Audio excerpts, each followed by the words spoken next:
The leader. I ask consent the call of the quorum be terminated. Without objection. Mr. President, I ask unanimous consent that the Senate proceed to the consideration of the Paul Amendment, which is number 21, Amendment number 21. There be 100 minutes of debate, equally divided between Senators Paul and Rockefeller or their designees. Upon the use or yielding back of the time, the Senate vote in relation to the Paul Amendment, that there be no amendments in order to the amendment prior to the vote, and the motion to reconsider be considered made and laid on the table with no intervening action or debate. Is there objection? Without objection, so ordered.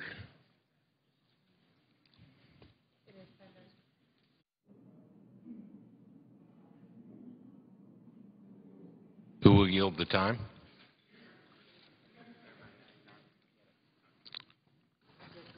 Senator from Texas. Time to be charged equally. And the time to be charged equally. Without objection. The clerk will call the roll. Mr. Akaka. President, The leader. I ask consent the call of the quorum be terminated. Without objection. I ask consent that if we have quorum calls during this period of time, that the time be charged equally. Without objection. The clerk will call the roll. Mr. Akaka.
Mr. President, Senator from West Virginia. I ask unanimous consent that the order of the quorum call be vitiated. Without objection. Mr. President, the impending Paul Amendment would cut the FAA's authorization levels for fiscal year 2011-2008 of $14.7 billion for the entire agency, representing a near $3 billion cut from the administration's introduced level of approximately $17.5 billion. That doesn't seem like a lot of money. Of course it does, but let me explain. Managing FAA at the 2008 levels would result in an immediate retrenchment of core functions to reduce operating costs. To wit, FAA would eliminate services and furlough all air traffic organization employees for at least 20 days. The primary service of the ATO is to move air traffic safely and efficiently, and that for a period of 40 days would cease. FAA would implement a hiring freeze for the ATO, air traffic organization, which would force the ATO to focus on major airports with scheduled service, resulting in service reductions, in particular to smaller and rural airports, which affects some of us. The Aviation Safety Office would eliminate 680 employees through attrition. It would also furlough all 1,015 operational support employees, an average of 2 days each week. Pretty hard to carry on, 3 days, and then 3 days the next week.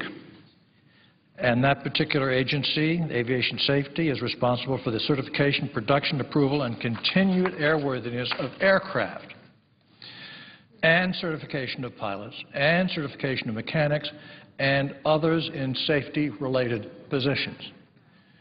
That's what this amendment would do. The FAA would have to defer major next-generation air traffic control system initiatives. It's extraordinarily painful. After all, we go back to our old story that I think is a Manchuria alone, Mongolia alone, which is we're behind Mongolia in this modernization effort. Just a thought. And in all of this, we would be including next-generation network-enabled weather, data communication, system-wide information management, safety, security, environmental security, information tool set. This means accurate weather forecasting would go down and pilots would have less relevant information, resulting in increased delays and congestion as aircraft would have a lot more difficulty in navigating storms. Weather is the associated cause of 70% of delays, much less accidents. It cuts to Datacom, would impact pilot situational awareness and lead to degraded communications with air safety control, having an effect on safety. It would cut FAA's research, engineering, and development, the RE&A&D budget, and would require FAA to cancel or delay the next-gen and environmental research. I repeat, to cancel or delay next-gen. Specifically, FAA will terminate all related programs that were started since 2008, including the Continuous Low Energy Emission and Noise program, which develops cleaner and quieter aircraft technologies and alternative aviation fuels. Safety research would also be impacted, including a one-year delay for research on continued airworthiness for small aircraft, as well as research on emerging technologies for large aircraft. Specific office impacts: Office of Human Resources, FAA would furlough all employees for at least 46 days. Furloughing AHR employees will impose a significant hardship on AHR's ability to provide human resources services to FAA. Aviation safety and security hazard materials, all of that would be reduced. This means fewer inspectors for airlines, fewer parts certified as safe, delays in producing new U.S. manufactured aircraft. Office of the Associate Administrator for Airports would also be cut. This would mean increased risk of runway incursions and delays to technology that would minimize such risks, which have been widely reported in the press and are often not reported in the press, but nevertheless happen. The FAA would implement a hiring freeze, which, amongst many things, would lead to a loss of support staff in air traffic control towers, and consequently controllers will pick up administrative duties and will have less time on the boards in front of them, the lights going off and on. This could lead to an increase in the number of severity of operational errors. You cannot make operational errors in the control tower. You cannot hand that off to other people. That is called essential air safety. This means fewer air traffic controllers and ones that are less focused on directing airplanes, on the safety side and on the maneuverability side. Both would subside. Elimination of all federal contract tower funding will effectively shift the cost of operating these towers to the effective airports or to state and local government. I don't know what good there comes of that, since state and local government doesn't do that stuff. I could go through state by state what the effect would be, but what it does, it's just a ham-handed approach to make a cut. And there's a very interesting thing about air traffic safety. It's highly sophisticated. It's compartmentalized. You can't just shift people from this to that as quickly as you can in other lines of work. Lives are at stake. Homes on the ground are at stake. Crashes are at stake. Collisions are at stake. So it's all well and good to do something which appears to be cutting the budget. But when you're putting the lives of Americans on the ground and in the air at risk directly, that strikes me as something we should not do.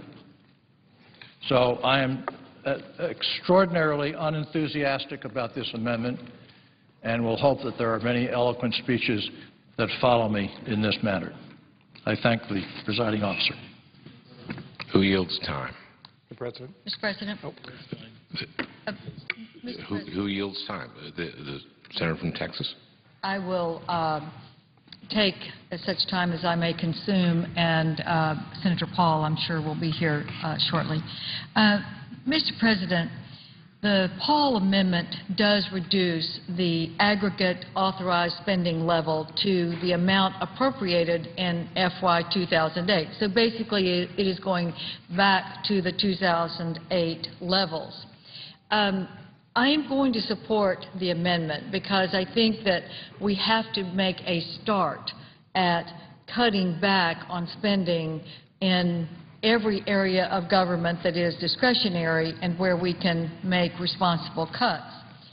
However, I do want to say that I think that we have to, the better approach, in my opinion, would be to have an overall cap on spending at the 2008 levels, and then pick the priorities that we must fund and take away the lesser priorities for government funding. I think we need a more measured approach on infrastructure spending, and in the case of the FAA, I want to point out that the agency is funded through a mix of aviation trust fund dollars and general fund dollars. Specifically, 3 of the 4 main accounts in the FAA budget, airport improvement, facilities and equipment, and research, are paid for entirely by the Aviation Trust Fund.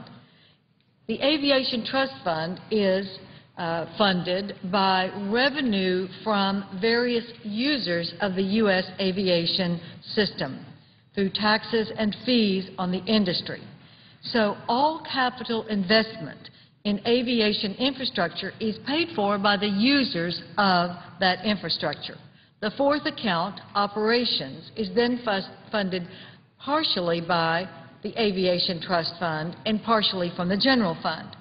So as we move toward conference, I think we need to make sure that infrastructure projects that increase airport capacity, improve safety, increase efficiency of our aviation system, and modernize our air traffic control system are adequately funded. This should be especially true when the revenues used to pay for these projects are paid for by the users of the aviation system. I am certainly committed to restoring fiscal responsibility. I think we have to choose the strategic places that we must invest to assure that our infrastructure serves the needs of our people. I believe Congress would be much wiser to have an aggregate discretionary spending cap and then allow us to debate the priorities that would be funded under that cap. But that means business not as usual.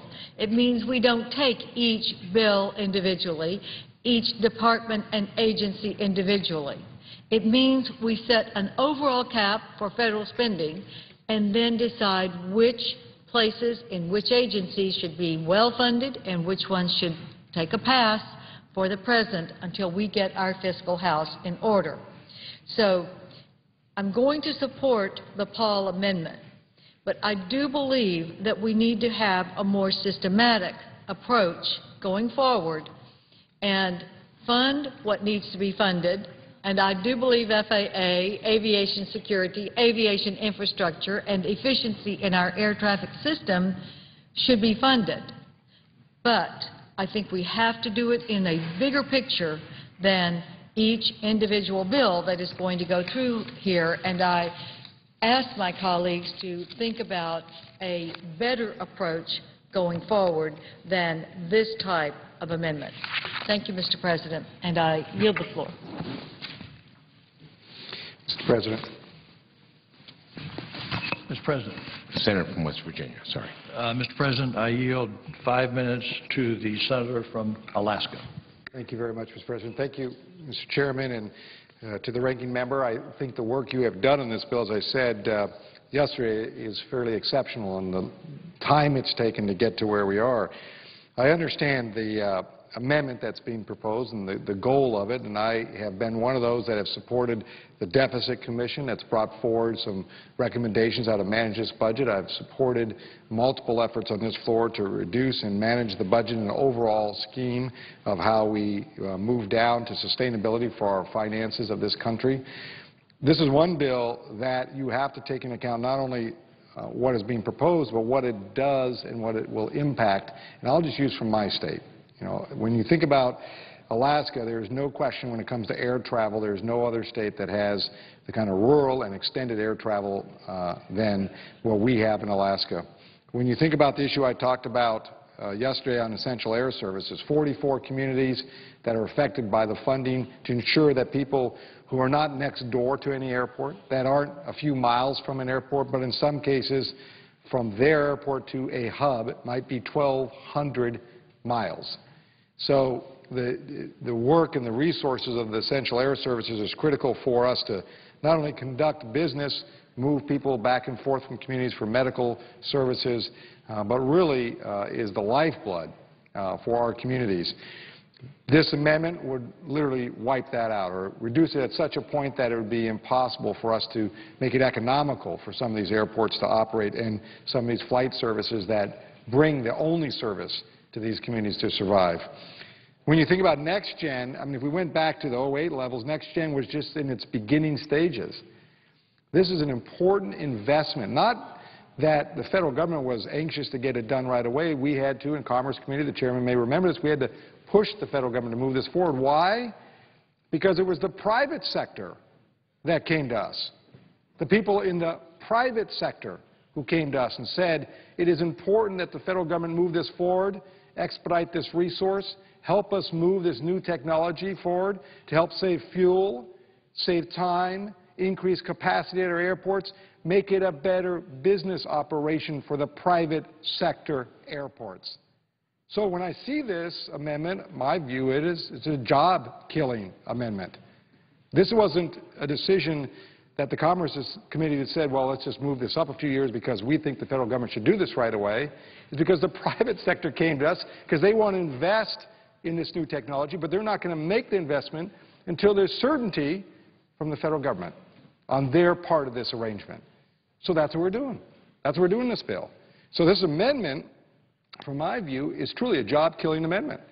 Then I look at the airport improvements, and you know, I was listening to Mr. Chairman. You were talking about the contracted services. I quickly looked at the list that affect Alaska. Kodiak. You know, Kodiak is where the largest Coast Guard base in this country is. Kodiak also has a contracted services tower. Now, I don't know how that will affect the Coast Guard. I would be very nervous about what it might do. This type of amendment may be well-meaning in the sense of how we all are going to sit here, and it's going to be, you know, I left the Budget Committee meeting to come here. The Budget Committee is where we're now talking about how to manage this budget in a holistic way, not nitpick it like this when maybe the amendment may be well-intended to try to get the control of the budget, but may not understand the impact. Again, airport improvements is another piece. Now, I would challenge the individual who sponsored the amendment. If he's been to Alaska, great. I'd love to take him to a couple of those airports where the question, matter of fact, there's a great TV show now, a reality show about flying in Alaska. It is so dangerous to fly in Alaska, they had to make a reality show out of it. So I would encourage those just to turn that on once and see why next-gen, new technology, which was pioneered in Alaska, why it's so important.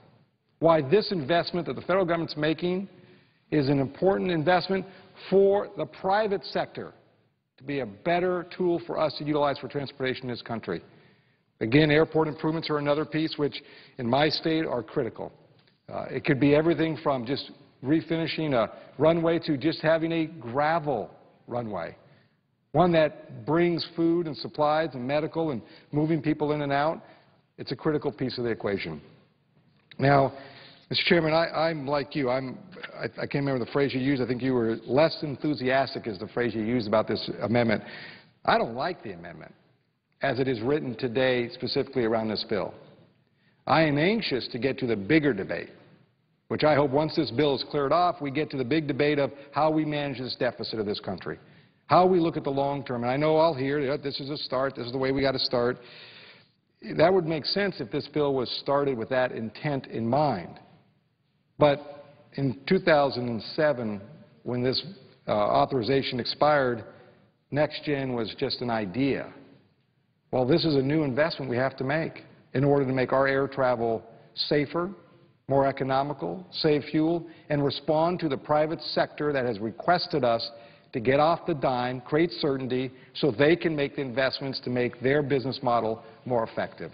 So, again, Mr. Chairman, I had no intention really to speak today. I was in the Budget Committee. The Senator has used 5 minutes. I wanted to come down and say a few words. So, again, I thank you for the time to allow me to say a few words from an Alaska perspective. And, again, I would just emphasize this amendment is a job-killing amendment. Thank you, Mr. Chairman. Thank you, Mr. President.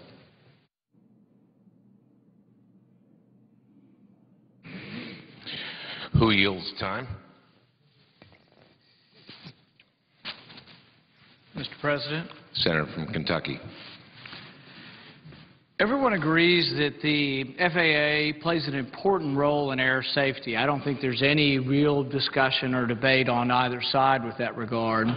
My amendment calls, though, for having spending levels at 2008. This is actually what's going to be produced out of the House. The House has already published their spending proposals, and most of their spending proposals will be at the 2008 level. This is a small down payment on the debt. Some say, oh, this is a wrong place to start, but you got to start somewhere. Everybody says they're going to be for balancing the budget or tackling the debt or doing this. You don't get there unless you cut spending. Now, you can't create a situation where you make it an either-or situation. Either we have air safety or we don't have air safety, depending on a spending level. Perhaps you can spend money more wisely. Perhaps the job of a legislator is to find out how you spend money, how you find savings, and how you make do with less. If we don't, we're never going to get out of this problem. The deficit is an enormous burden on all of us, on our kids and our grandkids. The last election was about the deficit, about the mounting debt. But the other side doesn't seem to have listened to this. They also need to understand what the deficit does to jobs. Our debt, our national debt now is approaching our gross domestic product. That means our debt is about equal to what we produce as an economy for a year, as our whole country. When it does, there are estimates that it kills the rate of growth of our economy by 1% and costs 1 million jobs a year. This is from the debt. They're talking about what $2 billion will do within one agency. We're talking about what $14 trillion worth of debt does to an entire economy. 1% loss of growth and 1 million jobs a year. The debt, the national debt, is killing us. So we had an intervening election, and a message was sent. The message was, listen to the American people. They're upset about passing this debt to our kids and our grandkids. So we got a response. The President laid out his budget this week. You know what his budget will do? The President's budget will spend $46 trillion. I'm not making that up. $46 trillion over 10 years. That means to me and tells me that the other side didn't get the message. $46 trillion over 10 years. Now, what does this mean? The debt when President Obama came into office was about $7 billion, $8 billion maybe. We're now going to triple that debt. If he wins a second term, the President will have tripled the national debt in 8 years. His 10-year proposal will double the debt in just 10 years. The deficit this year alone will be $1.65 trillion. The President said, well, he's going to freeze spending. Well, he's going to freeze spending, and this little tiny percentage of the budget, about 12% of the budget, it's not enough and doesn't do it. Now, the Republicans want to go back to 2008 level, which is what I'm proposing here. It's not enough either, because you're only looking at one tiny sliver of the budget. Today, we're looking at one small program. The problem here is people are starting to recognize the problem of the debt, but they're unwilling to do what it takes to look at the entire budget. You're going to have to look at military spending. You're going to have to look at non-military discretionary spending, and ultimately you're going to have to look at entitlements. But you have to say every program has something good about it. Everybody can stand up here and say we need next gen. I'm for next gen. But the thing is, if you're a legislator and you have less money, let's figure out where we find the money in the existing budget. I proposed some other alternatives. I proposed $500 million in savings by saying, you know what, when we build airports, let's don't make it be the union wage or the prevailing wage. Let's have the market wage. That would have saved $500 million. That goes a long way towards funding next gen. Another $500 million, $400 to $500 million, is in the unprofitable airports that we're going to subsidize in this bill. There are savings that can be found, but we never find them. In Washington, what do we tend to do? If we want something, we just add more money to the bill. And there's always arguments for these programs, but we have to also understand what are the consequences of a $14 trillion debt. President Obama's 10-year plan that he released this week will change $14 trillion into nearly $27 trillion. The numbers are mind-boggling. If we don't do something about it, it's a threat to our country. The President's own Secretary of Defense has said the #1 threat to our national security is our debt. It's out of control. I don't think the problem is fully grasped by either side, but I know if we're here today and can't come to an agreement to save $2 billion, think about it. I'm asking to save $2 billion out of a budget of $3.7 trillion. It's such a small number. They might argue, well, it's such a small number, why even do it? If you don't start somewhere, how will you ever balance the budget? How will we ever get out of this mess if we're not willing to save $2 billion? It's a start. It's a down payment. It's how we can say to the American people, we heard you in November. We realize we cannot pass this debt on to our kids and our grandkids, and that something has to be done. But instead, what we get from the other side is that we make this into, well, the other side's not for progress. They're not for developing airports. They're not for GPS systems at the airport. It's not that simple. I'm for all of those things, but I'm for saying let's step up as legislators and say, how do we find the savings in the existing budget? Because the alternative is, how are we going to pay for $14 trillion in debt? How are we going to pay for $26 trillion in debt that's going to be added if the President gets his 10-year plan? You can pay for debt in a variety of ways. You can tax people. But as you can tell by the movement out there, most of us think we're taxed enough already. The average taxpayer is often paying 40 and 50% of his income. The average taxpayer is paying more in taxes than they do for food and clothing and transportation and all their expenses. They pay more in taxes. So I don't think the general public wants to raise taxes. The other way is you stick your head in the sand and just keep borrowing. That's what we've been doing. We just keep borrowing and borrowing. But it threatens our very economy and it threatens our country. Now, how does a country also pay for debt? Are we going to default on our debt? No, ultimately we'll just print money to pay for it. But there's a downside to that, too. Countries have ruined their currency. Germany in the 1920s destroyed their currency. If you look at the curve of what happened to the currency in the 1920s, it happened over a period of about 6 months. You had bread that sold for 100 marks, and then 1,000,000 marks, and then 100 million marks, and then 1 billion marks. The money became so devalued that it was of more value to actually burn as a fuel. People went around with wheelbarrows full of money. The workers demanded to be paid 2 and 3 times a day. That's what happens to a country that has a massive debt. You can't tax people enough. In Greece just went through default recently. And as Greece went through default, they tried to raise taxes, but everybody was paying too much already, so everything was forced into the underground, and you could raise the tax rates 90%. You didn't get any more money. When you increase tax rates, you don't always get more money. The money just went underground. Or you can print the money, but if you just simply print the money, you destroy people's savings. You steal from those who have saved, and you take the value of their dollar. So this bill really is the beginning of the debate. It's the first bill we've had to come forward with a new Congress that talks about money. It's a very small down payment. I'm asking for a little over $2 billion in savings. It's the 2008 levels. It's what the House is asking for. You have to realize also what happened between 2008 and 2011. You know how much spending went up? Spending went up by 24%. Spending is just out of control in this city, and we have to realize the consequences. If we stood up here and had an argument over whether Next Gen is a good thing, there's no argument. It's a good thing. We should have GPS. We have GPS in our cars. For certain, we should have it in our airports. I'm all for modernizing the airports. But what I'm saying is it's irresponsible as legislators to stand up here and just say more, more, more. We're going to spend more money. We can't do it. And the thing is it's not just the program. We're not talking about whether the program is justified or whether we should spend money. We're talking about what are the consequences of a massive debt. And I think that's where we are. The American people know this. They instinctively know this. And I think there's a great danger to not stepping up. I wish the other side would have come back and said, why don't we split the difference and try to save $1.5 billion?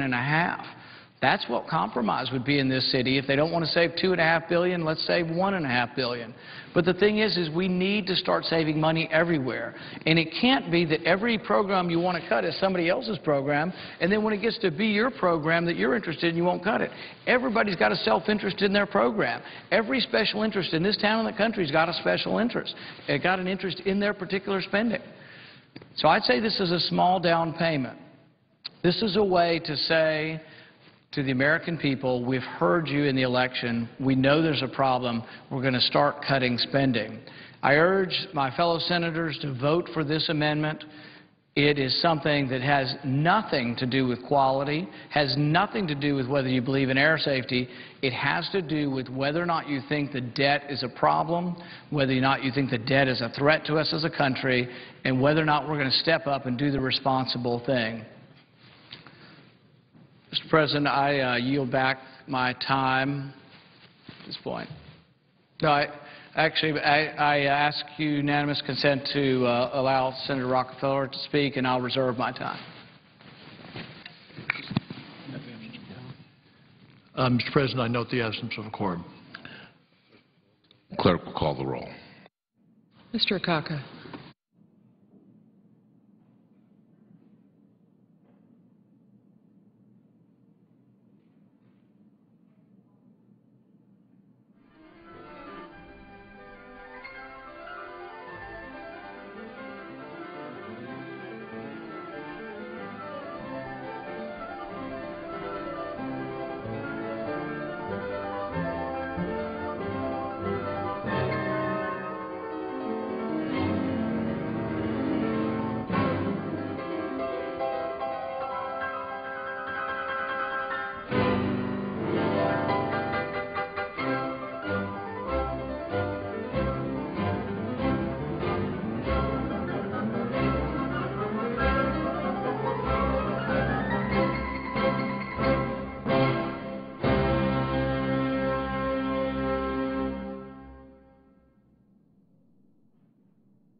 A vote on Senator Paul's amendment to the federal aviation bill is expected at about 5 p.m. Eastern Time today. Earlier, senators approved an amendment that would impose criminal penalties for distributing images from airport security screening machines. A final debate on the FAA bill is possible later this week. Right now, the House is debating an amendment measure to fund the federal government for the rest of this fiscal year. Said today that of the 403 amendments filed on the measure, about 260 of them were proposed by Republicans to the continuing resolution that was written by Republicans. Another topic, a big story today, President Obama held a press conference this morning, his first solo press conference of the year. The New York Times writing that the president defended his budget as a difficult step towards stabilizing the nation's finances, urging for bipartisan cooperation in Washington to address the risks from the nation's growing long-term debt. Members of the president's cabinet are testifying on Capitol Hill today about that 2012 proposed budget. This morning, Jacob Lew, the Director of Office of Management and Budget, talked before the House Budget Committee. You can see that at cspan.org. And right now, live on C-SPAN 3, Secretary of Health, Kathleen Sebelius, is talking about the budget before the Senate Finance Committee. You can see that right now on C-SPAN 3.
Madam President, Senator from Illinois. as consent, the quorum call be suspended. Without objection. Madam President, what is pending before the Senate at this moment? The amendment from the senator from Kentucky. It's my understanding, Madam President, that this amendment by the senator from Kentucky would establish a new authorization level for the Federal Aviation Administration, which would revert to the level of 2008. I think it's worth noting that this may cut spending in some regards, but I don't believe it is a wise decision by the Senate to move in that direction. Our world has changed dramatically since 2008, and the world of aviation even more so. The aviation industry is not the same today by any means. We debated the FAA bill here on the Senate floor in 2008, and at that time, oil was $120 a barrel, and the airline industry was in the doldrums. 8 airlines either completely ceased operations or filed for bankruptcy that year. That cost 11,000 airline-related jobs in America. Airlines that weathered the financial storm lost millions of dollars because fuel costs were going through the roof. United Airlines, based in Chicago, which I'm honored to represent, reported a $537 million loss that year, driven by a $618 million increase in fuel expenses. The airlines reacted to this market reality in 2008 by reducing capacity across the industry by 25%. Flights were reduced at airports all around the country. The point I'm trying to make is that if you take a snapshot photo of the aviation industry in the year 2008, you would find an industry devastated by high fuel prices, still recovering from some of the episodes that followed after 2001, and dramatically cutting back its services across the United States. Now we have a suggestion by the senator from Kentucky on the floor to return to that level of spending by the government when it comes to our responsibilities related to the airline industry. I don't believe that that is a thoughtful suggestion because it doesn't reflect the reality of where we are today and what we are likely to see in the future. Today is a different day. The airline industry is seeing a major rebound at this point in America. Airlines reported a $15 billion profit in 2010, and the industry is adding jobs. Airline activity is up considerably compared to 3 or 4 years ago. Today, the FAA announced that their forecasts for aviation traffic for the next 20 years were too low. The FAA now predicts U.S. airlines will reach 1 billion passengers per year by 2021, 2 years earlier than last year's prediction. So the obvious question is, if the airlines are now going to move forward into a period of expansion with more flights, can we afford to say to the American public and the flying public from around the world as they come to the United States that we are going to dramatically cut government investment in aviation? What the senator from Kentucky would have us cut, unfortunately, is not the fluff and the extras. It goes to the heart of the responsibility of the Federal Aviation Administration. Madam President, you and I and our colleagues get into these airplanes every week. We put our fate and future in their hands, trusting that we have a qualified airline crew, a plane that is ready to fly, and air traffic controllers that will move us safely from one spot to another. Much of that is being done by those who are employees of the airlines, but a lot is being done by the employees of the Federal Aviation Administration. What Senator Paul is suggesting is that we, at a time of great expansion in this industry, need to cut back on the government role. It means fewer dollars and, equally important, fewer professionals who would be inspecting these airplanes to make sure they're safe. Fewer air traffic controllers. Less of a role by our government in making certain that the airlines are operating in a safe and efficient manner at a time when the aviation industry is expanding. Senator Paul's suggestion moves us in the wrong direction. If there was ever a need for more vigilance, more oversight, and more professionalism at the FAA, it's now. And cutting back to 2008 spending levels will take away the professional men and women that make the FAA the fine agency that it is. We signed the last FAA reauthorization bill into law in December of 2003. That bill expired in 2007. About the same time, Congress was considering the fiscal year 2008 spending levels of the FAA. We have now extended this law 17 times, lurching forward each time, waiting for this moment when the bill came to the floor. Congress used to reauthorize the FAA every 2 years just to keep up with a changing aviation industry and to make sure our government agency working with the airlines was on top of its responsibility. Now we've been stuck with the same authorization bill we crafted 9 years ago, and the senator from Kentucky with this amendment would have us go back to spending levels of 2008. Almost all senators agree that we need to do more than make sure that we have the best men and women working for the Federal Aviation Administration. We need to talk about a new generation of air traffic control. Almost all senators understand that we need to update an air traffic control system that is really based on World War II technology from the 1940s, 70 years ago. It's good, but it could be dramatically better. This bill before us makes that investment in a technology known as NextGen. These investments move us from radar-based systems to a GPS-based system. It is incredible to me that I can stand on the floor of the Senate and make this speech while I carry in my pocket a cell phone, which has a GPS device which some people could use to determine where I am at this very moment in time. And yet, when I board an airplane to fly to Chicago, this technology is not being used. Instead, they are using radar. Not an ancient technology, but a very old technology. If a GPS is good enough for my cell phone, if it's good enough for so many other applications, like the buses that travel back and forth on the streets of the city of Chicago, why don't we have it in our airplanes? Well, because we've never moved from that old technology to this modern technology of GPS, using satellites to determine exactly, pinpointing where the planes are at every moment. The FAA bill before us moves us in this direction. The Paul Amendment by the senator from Kentucky would basically eliminate our development of this new technology. The amendment moves us back to the past, and it doesn't save money. The Paul Amendment, in fact, would basically deny us this new technology. The FAA administrator under President Bush, Marion Blakey, was recently asked what she thought about the movement to roll back funding to the fiscal year 2008 levels, the Paul Amendment, when she was administrator. She said, it's false savings. In the long run, it'll just cost you so much more. She knows and we know. We have to move to GPS from radar to make it safer and more up to date.